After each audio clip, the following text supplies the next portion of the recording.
Rufeinig. So Caer, this is quite interesting. This is a native settlement, but dating from the Roman period. So weithiau, maen nhw'n deud oes Hyannig. They sometimes mention it as an Iron Age site. But the dates of finds here are from the 3rd and 4th century. So it's late in the Roman period, but it's native.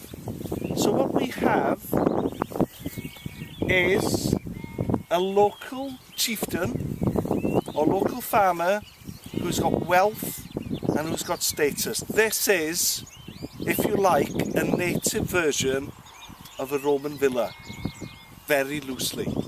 It's somebody who owns land, farms the region, but they do find here things like imported pottery, glass and things, so they're definitely in contact with the Romans. It's not a community, it's a very small number of people. Very good question. You know, community, it's not a hill fort in the sense, you know, you have dozens of families living here. It may be an extended family or a small group. Good question.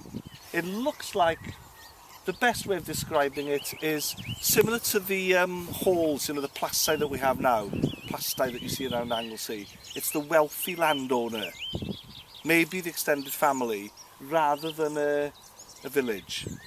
Now the area where Fiona stood is a moat. That is darn o ddŵr, isn't it? Filled with water. The Romans, as a general rule, don't do moats. So if this was a moated site from the Roman period, it's quite unique. Quite unique. And as you see to our east, which is looking up towards Brynchenkin, it's not that well defended. It's in the valley floor. So it's not, you know, a defended enclosure for military purposes. It's a status thing. I've got a big wall and a big porch, so I'm Mr. Big. More than what you see on a hill fort, proper hill fort. From the hill on the east, you could shoot in, technically. The joke that I have, it's a terrible joke. When I say moated site, it must have been the local Tory MP. See if you work that one out. Oh, right, yeah. It's a bit old now, that joke about expenses on the moat, isn't it? You do see with groups, sometimes they laugh immediately, and sometimes they're like, what's he on about? But yes. You've got to move with the times. You've got to move with the times. But I was challenged recently, literally on the street of Beaumaris, by somebody from Bangor University. And leb, in Welsh, gwlyb is the word for wet. Gwlyb. And we've always been very cautious. We do discuss it. It might mean leb is a derivative of glebe for Welsh. This chap who called him was adamant, you know, leb is glebe. And just having a conversation now, I think sometimes we've got to be careful not to state categorically this is something, because sometimes words have different meanings, but certain times of year here this is extremely wet, and we have in Welsh plyr gweinydd, and I have no idea what plyr gweinydd is in English, the little flower that looks like cotton wool. Oh, I know, cotton grass. Is it cotton grass? Yeah, mae cerddi o'r wrth cyfeilio gyd. Plyr gweinydd? Mae tyllion oedd heno yn ôl y garagwen. Yeah, there's a poem, That's it. cotton grass. What about bag to sit on? No, I'm alright, thanks, really. Okay, thank you. Sorry, right, it's completely pointless, sorry no. So that's kind of, in the context of this afternoon, of course, we're in the Roman period here, 3rd and 4th century, so 200, 300 AD. And obviously the tour is looking at more of the Neolithic, which is the early farmers and the cromlechs, you know, the stone monuments they build is what we see today. But we see these things. This is interesting.